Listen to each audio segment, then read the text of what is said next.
Kids, apa yang kamu lakukan jika menemukan benda berharga dengan harga yang fantastis?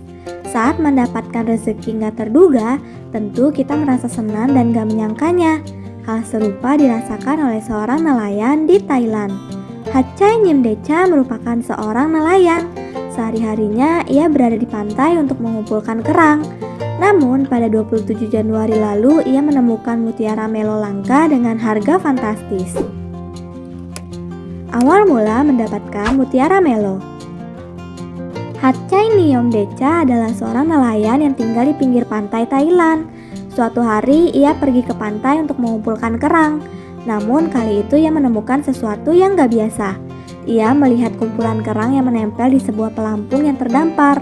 Hatchai dan adiknya Worachat Nimdecha kemudian membawa pelampung itu pulang. Saat sampai di rumah, mereka memberikan kerang tersebut kepada ayahnya, Bang Mat Nimdecha. Siapa sangka mereka menemukan mutiara langka itu saat membersihkan cangkang tersebut. Keesokan harinya, mereka memutuskan untuk memeriksa nilai mutiara tersebut. Ternyata mutiara melo tersebut memiliki berat 7,68 gram. Mereka juga bertanya pada tetangga tentang mutiara ini, hingga para tetangga datang ke rumah keluarga tersebut setelah mengetahui apa yang mereka temukan adalah mutiara langka yang sangat mahal. Mutiara melo dibuat oleh siput laut bernama melo-melo. Mutiara ini adalah salah satu jenis yang paling langka dan paling mahal di dunia loh. Yap, nggak seperti mutiara lainnya yang berasal dari kerang, mutiara ini cuma bisa diproduksi secara alami oleh siput laut melo-melo. Jenis mutiara ini biasanya ditemukan di Laut Cina Selatan dan Laut Andaman di lepas pantai Burma. Hatchai dan keluarganya pun gak menyangka akan menemukan mutiara ini.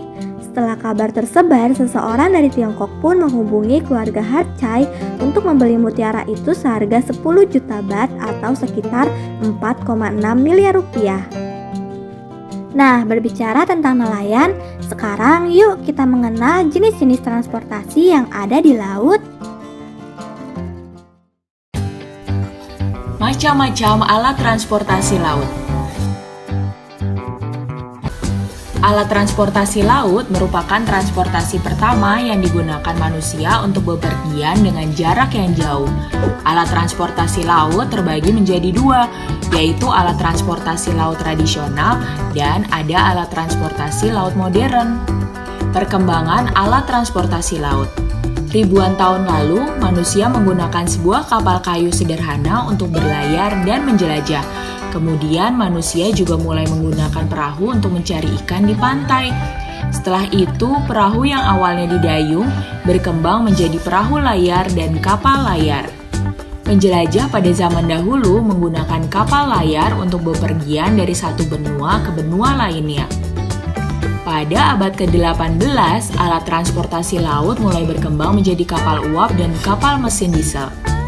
Secara perlahan, mulai banyak orang bepergian menggunakan kapal ke tempat dengan jarak yang jauh.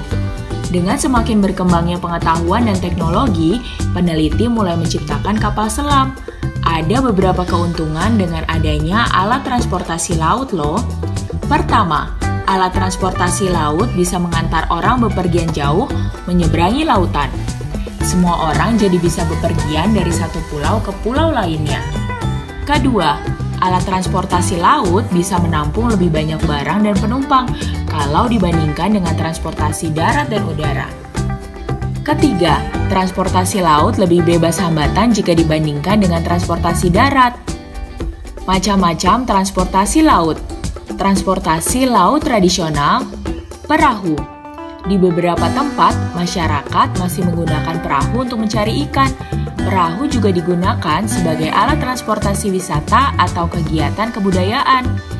Di Indonesia, perahu tradisional banyak macamnya, salah satunya perahu jong. Namun, sekarang banyak perahu yang menggunakan mesin. Kapal layar. Kapal merupakan alat transportasi yang ukurannya lebih besar dari perahu dan menggunakan lebih dari 2 layar. Dahulu, masyarakat menggunakan kapal layar untuk berlayar, mencari tempat tinggal baru, atau melakukan kunjungan dari satu kerajaan ke kerajaan lainnya. Di Indonesia, masyarakat masih menggunakan kapal layar finisi dan beberapa kapal layar lainnya untuk kegiatan wisata. Transportasi laut modern. Kapal feri. Fungsi kapal feri adalah membawa penumpang untuk menyeberang dari satu pulau ke pulau lainnya. Namun, ada juga kapal feri yang membawa angkutan barang. Kapal pesiar. Kapal pesiar berfungsi untuk membawa penumpang untuk kegiatan wisata. Biasanya, kapal pesiar banyak fasilitas hiburan, dan kapal akan berhenti di beberapa tempat tujuan sesuai rute perjalanannya. Kapal kargo. Kapal kargo merupakan kapal yang digunakan untuk membawa barang dengan banyak kontainer di dalamnya. Kapal ro-ro. Kapal ro-ro atau roll-on roll-off biasanya digunakan untuk membawa kargo kendaraan seperti mobil, truk, dan lain sebagainya. Kapal tongkang. Kapal tongkang memiliki bentuk datar dan digunakan untuk mengangkut banyak barang. Kapal tongkang juga biasanya digunakan di kanal atau sungai. Kapal tanker.